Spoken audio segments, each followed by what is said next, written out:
Hello, people. I am back. Told you I'd do another video one eventually. I'm gonna still pepper in the audio only, but I don't know when. It's not particularly easier or harder. I think it does save some space, but I don't know. It's not the end of the world. What I do notice is I'm missing all of my hand gesticulations. I don't know how much that helps these videos, but it's not present. And I'm going to try and continue this video without being self-conscious about my hands. This week I read Thunder at Twilight, Vienna in 1913 to 1914. Now, it says, I think it's like a history book.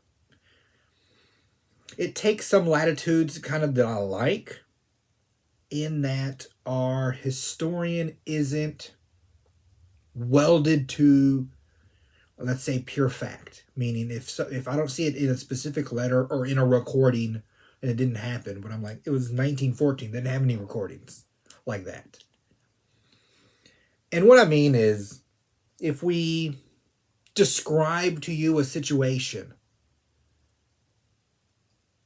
there's no, let's say, 1,000% proof that that's the way it went down, right? Somebody could have had a hand on a desk instead of, clenched, or this kind of an energy.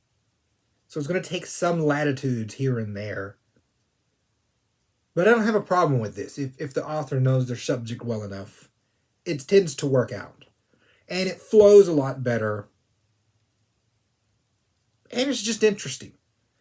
You don't have to take every history book you read as the stone cold gospel from on high. You're supposed to want to read multiple, and through the course of them, form an opinion of your own. So that's what I would suggest. Now, as to what this one is, it says Vienna, but it's not, every action's not happening specifically in the city of Vienna. It's more of like an ideal. Like they say, like a New York state of mind, kind of, where a city can be symbolic of an era, of a nation, etc., etc. But not everything that happens in the era is directly in that town happening. This kind of an energy. So you'll have stuff happening in Serbia. You'll have interesting things about Germany and France, England. But it all sort of, the root of this moment is this city. And it's kind of wild when you go through this book you have a town that Stalin was in for a few weeks. Freud went to. Hitler painted watercolors in this town. Trotsky hung out there a lot. So all these type of people who ended up being highly consequential in the decades that follow all spent time in this one town. And it's fairly kind of interesting just on its own. It gives you, okay, it doesn't start with Stalin. It starts with a bunch of people. So we'll have Stalin, Trotsky, the Archduke Franz Ferdinand, Conrad, Freud. I don't know if I already said Freud. And what's the other guy's name? Jung. Carl Jung. Jung. These are like our, what did we say? Our protagonist, I would say. These are the leading lights we're choosing to follow. And it'll flip from one to the next as the time frame moves on. So the war between Freud and Jung and psychoanalytics was a big deal for them. It paints you the picture of their little world. I suppose in the immediate history, they have less of an impact versus a longer term history, because we get a lot of psychology from these two people, and that's had an effect, etc., etc. So it's weird to see it in these little pockets. To, like I said, it gets you in the room with these arguments between these two people, in that it's highly personal. It's not just a broad brush of the events that happened. It's trying to get you in the mode of these people and why they went sort of at each other. Now, when we get to Stalin, it's, what is it, Stalin, Trotsky, you start to see sort of the two sides to the same coin. That coin being this, what did they call them? They were Bolsheviks at that time. It didn't turn into communism till later. Bolsheviks, the uprising of the people. There's an energy bubbling in this time, literally in the 1910s. Yes. Where that distinction between classes is starting to come to a head. And so we have revolutionary minded people who want to take advantage of this, or they believe in it, however you want to look at that. And I love to see these moments in history. Then, to me, it's like it comes in waves. And one wave bringing in the new is still sort of attached to the old, versus one wave is going to be completely new. And then it starts to wash away what was, what had been. And so here we have, I think they say it in a few different ways, where they try to soften Stalin up a bit. They try and take him to parties. They try and make him see the nice parts of Vienna. And Vienna does have some of the nicest parts you can have, and some of the best parties. Literally. They there's one point where they said there's a auto mechanics ball, but everyone has a ball.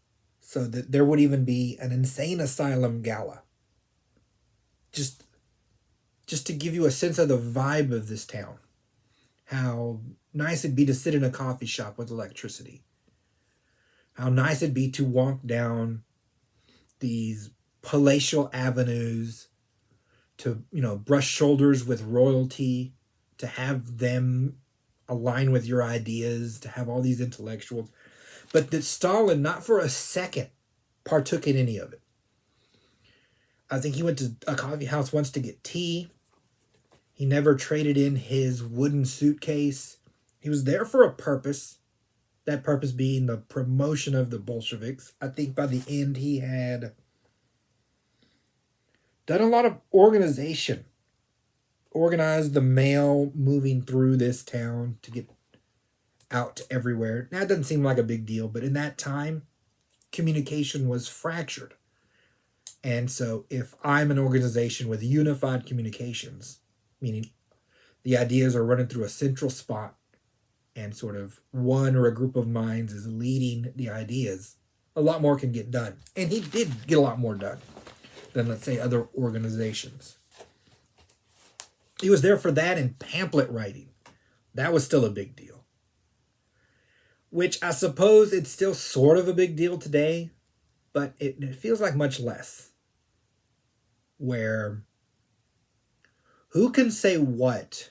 Like, even if a Joe Rogan, who's huge, starts to spout a certain kind of mantra, a certain kind of way of thinking, I think there'd be a massive backlash, whatever the thinking was, on ye old interwebs. There's no one source that can permeate through that much.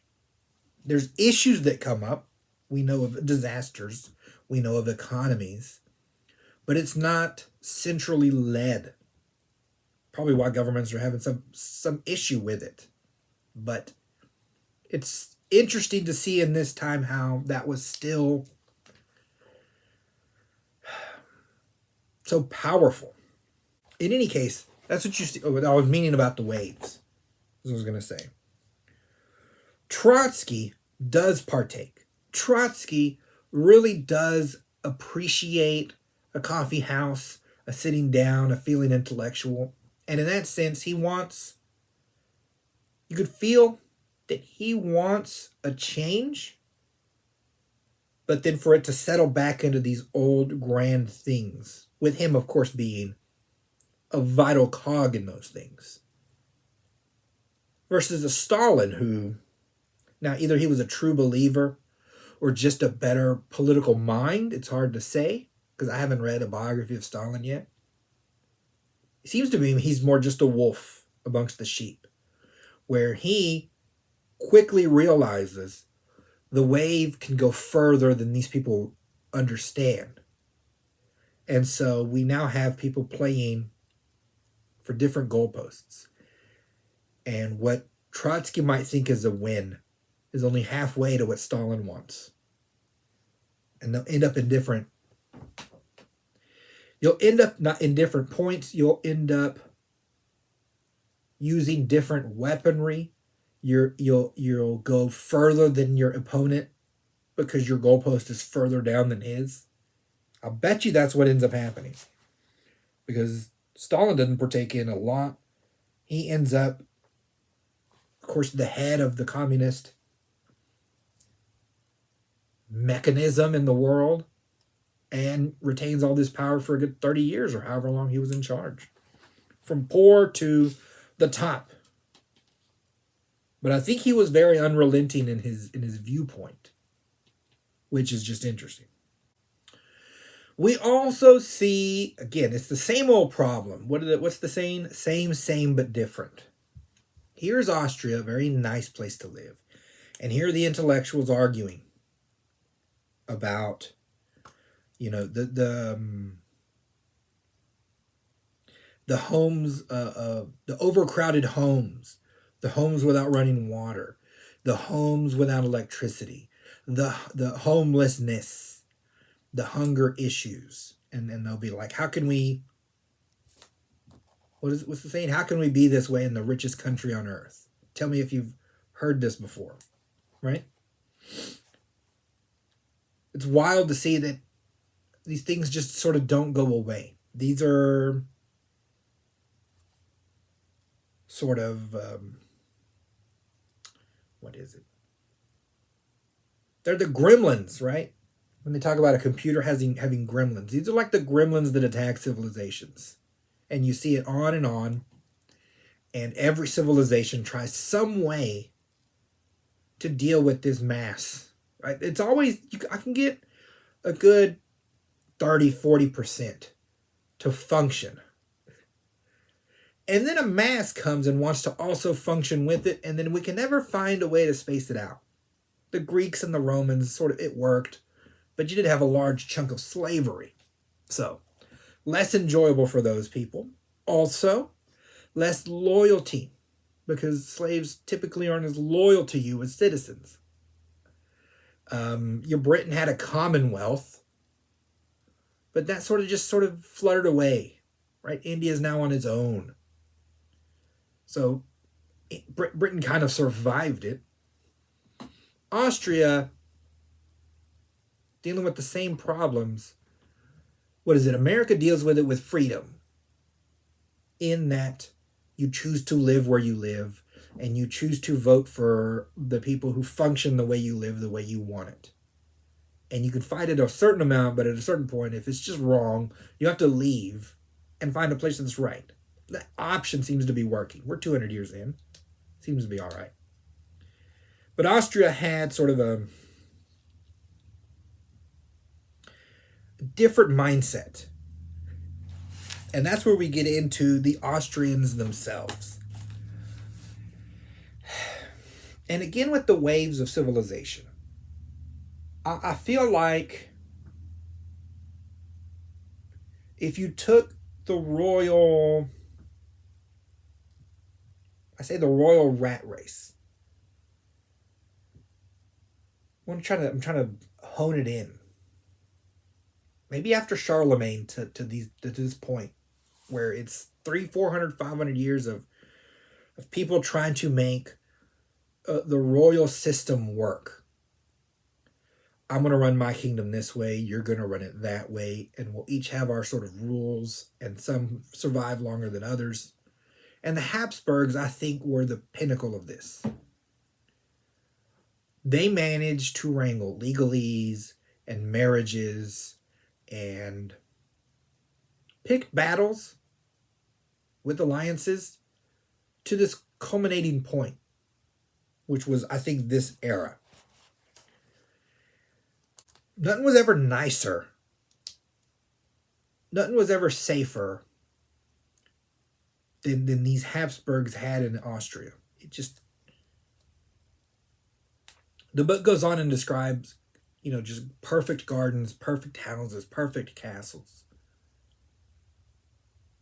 I think even Roosevelt, Teddy Roosevelt, not FDR, Teddy Roosevelt was even impressed by the gentlemen, like he says, the gentlemen of Austria were the most impressive to me. They knew how to dress.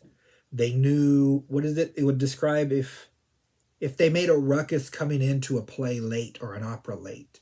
That wasn't detracting. Their presence then added this austereness to the evening. Everyone would be even happier that they were there because they were so good at being royal that they knew how to time even a disturbance. They had all these weird internal rules about I can sort of flirt with a ballerina at this restaurant because these are classy restaurants, but not at that one. At that one, I have to act a different way. I don't dance with the Duchess with my right hand. All this kind of weird, intricate thing where, to me, that's like the bubble of royalty. Bubble meaning encompassing all the royals of Europe. And as the others fail in that you weren't gentlemanly enough, you weren't smart enough, you weren't good enough in battle, you didn't have the right alliances, you didn't say the right things. We taper down till we get to the Austrians and your Franz Joseph, Emperor. This fool, he was kind of an idiot, a little bit, but it was a glorification of the past. Some part of his leadership should have been marking things down for the future, but he decided to just lean right into the past. And to that end, he was glorious, dignified in the 50 years he was reigning, one of the longest serving rulers. Always decked out, would always walk amongst his people because, of course, they must love him. And if you're one that needs a guard, he's better than you as a royal because he doesn't need a guard. And even if he gets shot, he'll die the right way. That's his thinking, right? I need to die even the right way. This fool ends up having an affair with an actress. And it's like a 20-year affair. And you're like, well, that's not as good. And he's like, they never even kissed. They would write each other love letters. They would take long walks through the park, and it was all the side eyes of a romance. It's in their minds, I think, trying to encapsulate that perfect, pure beginning of a romance moment, and then stretch it for forever. That's what they were doing. She even agreed, I'll be your mistress. He's like, nah, we can't spoil it. This is how committed he was to this imagery he was projecting.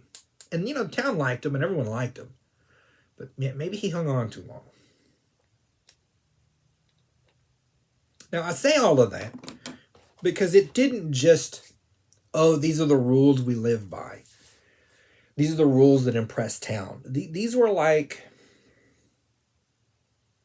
calcified in these Austrians' minds. The way that it should be. More so than, reality should be. There was a guy. Let's see if I get his name right. Montemovo. I think I said it wrong. He was sort of in the Austrian government. Now, his either parents or grandparents were one of Napoleon's widows, and she married an officer in her guard. But that's not royal, you see? And these Austrians never forgot it, even down to his line. So he's from this less than ideal background, and it bugged him.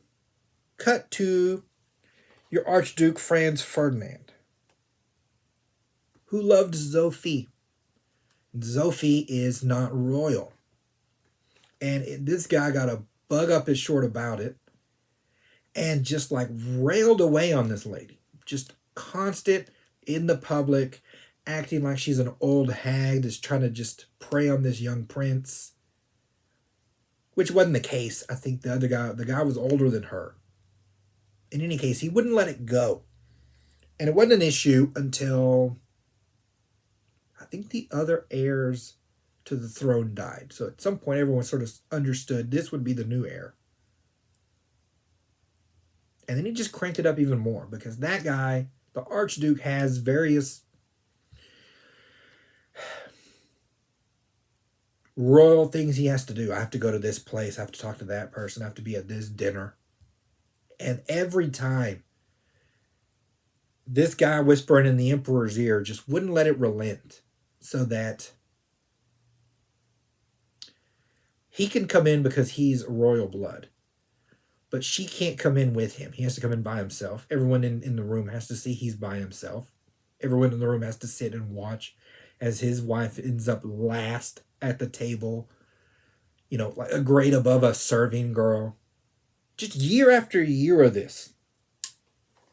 It's kind of wild. And it makes the guy enemies, obviously. So when of course, if you know, you know, this Archduke is the one who gets shot in Sarajevo. I think I got that right. It kickstarts the, WW1. But we talk about that. We talk about that day a lot in this book. And again, walking with this book, walking through these moments with this book, I started to understand why. Your emperor's 80-something or something like this, and everyone's got a sense like it could be over in a minute. I now need to start making peace with the new guy. Otherwise, I'm going to be on the outs. And that's what they start to do. They can start to bend his way after 14 years. And this event in Serbia, this tour he's taking, is going to be sort of a moment for him in that he's going to make the tour with his wife. He's pulling her up out of that negative that she and he have had to live with for 14 years. And she's going to be seen as his equal. And they're going to have to accept that because he's the new big cheese coming in. And so when you see that, you're like, that's why they were both in the car at the same time. You know, it's kind of a tragic romance there because they both end up shot. What can you do? This part is the part that I'm going to remember most about this book, I'm going to be honest. The other stuff, what's his name? Freud, I don't care too much about. It was interesting. There were interesting moments of Stalin. There were interesting moments where Hitler, but he didn't do much in the town, right? It's just interesting to know that they were in the same spot. But the part that I will remember is this assassination and sort of the events around it.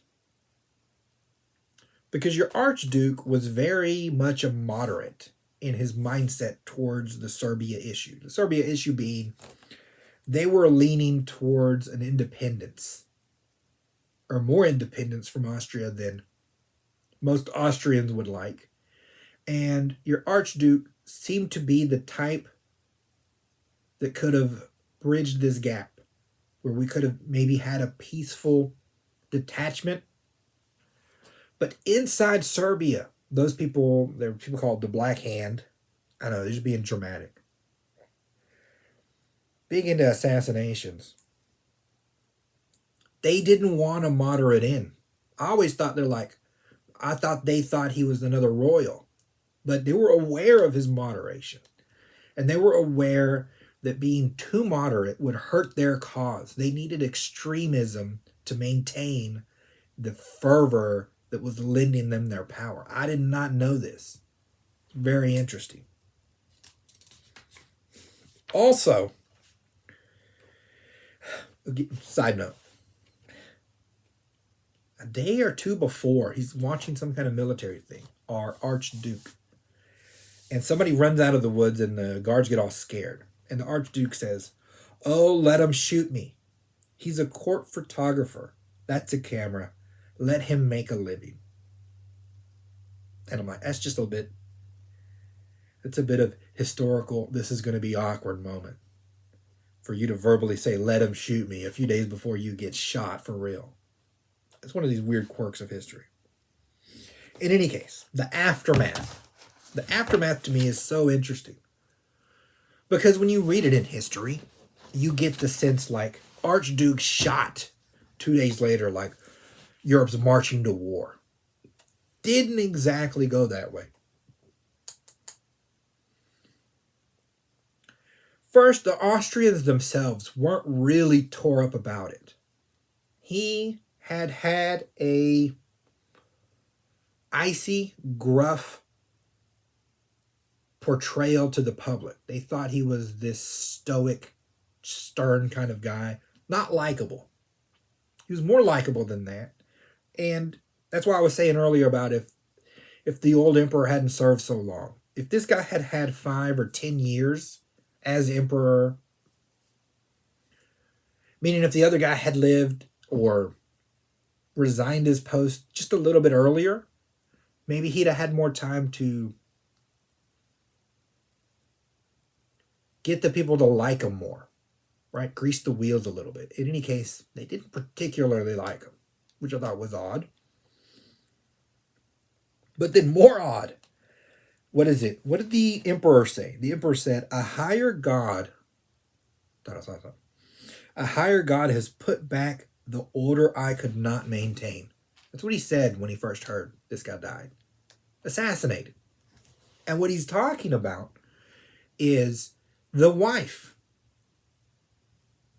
They were, I won't say happy, but they were okay because they saw it as like a weird cosmic, this is how it had to be, because you went against the proper order by picking her as your wife and you doomed yourself. They gave it this kind of an energy. And I'm like, you still on this?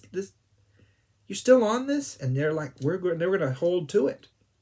They went so far as when they have a public viewing, they had him in an ornate casket, and hers was like plain, and his was 20 inches higher than the other. And I'm like, now you are just being petty.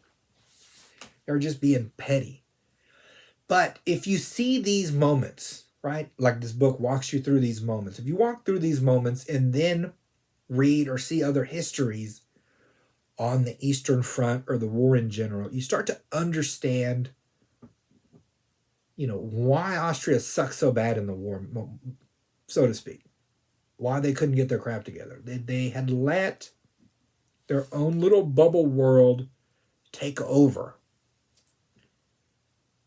And at some point, the rest of the world has a say. And your rules, your knowing what napkin to use and being proper doesn't much matter when other people have other views and other goalposts.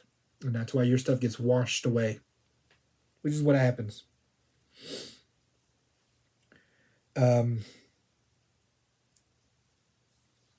Conrad. Your Conrad ends up in the ascendancy because of this.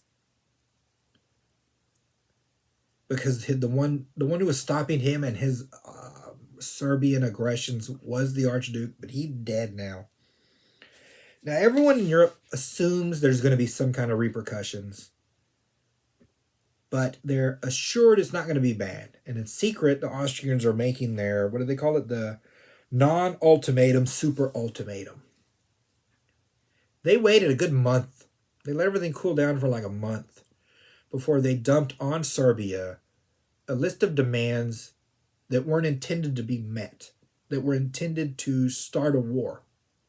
They then wanted to go to war and be over and like crush small Serbia in like a week or two. And by the time Europe even realizes what's happening, war's already over. Instead, everyone's just sitting around waiting for a reason to pop off. And so the moment they see any kind of movement, they're just like, well, get the war horses out.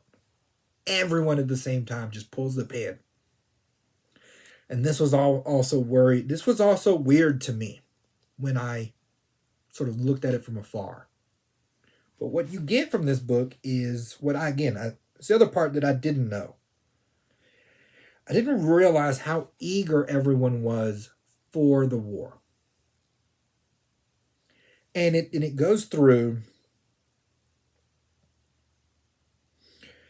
the famous people, famous poets, celebrities, Freud, Jung, the whole lot of them, all with these quotes that are something to the effect of, this foul peace drags on and on. A world grown old and cold and weary. The war would be a thunderstorm to clear the air. This kind of thinking they had, that life had got dull or stagnant in some way, and that a good solid war is what we needed. And this is from France to England to Germany, the whole lot of them. All of them had their reasons. There was Churchill, in a letter to his wife, is like, I'm a little bit ashamed of how excited I am about getting this war machine going. Again, they all thought it was going to be quick and easy. Instead, it was horrible and bloody. But then I couldn't help but be reminded of a couple of wars, right? If you're watching these videos sort of live, you may have lived through the old Iraq war. You've certainly lived through the Ukrainian war. But you'll read these old texts from people in the 1900s. And a lot of it sounds a lot like your media sphere, your internet sphere sounded in these sort of drum-ups to these wars. And it's wild that when you see, I know they say history repeats itself, but when you sort of see it live, when you see it in action, it kind of throws you for a bit of a loop. And it is, to me, wild to see almost the eagerness sometimes people have for war versus the bloody reality, which I would think no one wants to deal with. But apparently they did. Apparently they were all very eager beavers for it. And that it was a thing that I did not know coming into this book. And this is what's fun about this book. Now, who do I think... That's the end of my notes. Who do I think should read this? I think if you're into history, I think you'll like it. I think if you're getting into military history,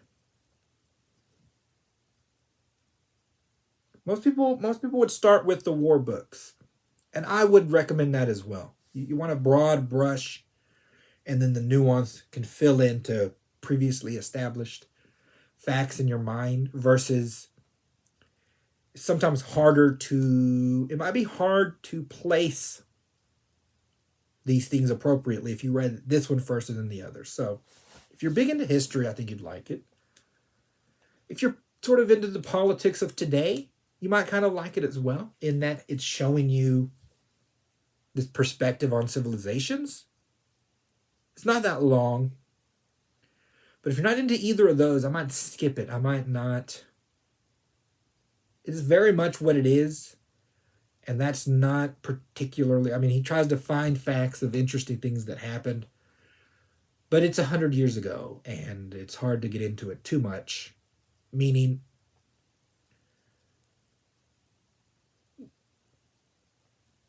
there's one, what's his stupid name? Radel. There's one Alfred Radel. This is a great example. He was big into the military. He was their Austrian counterintelligence head. He was in line to be a field marshal, which is the top you can be. And at some point, he started selling secrets to Russia.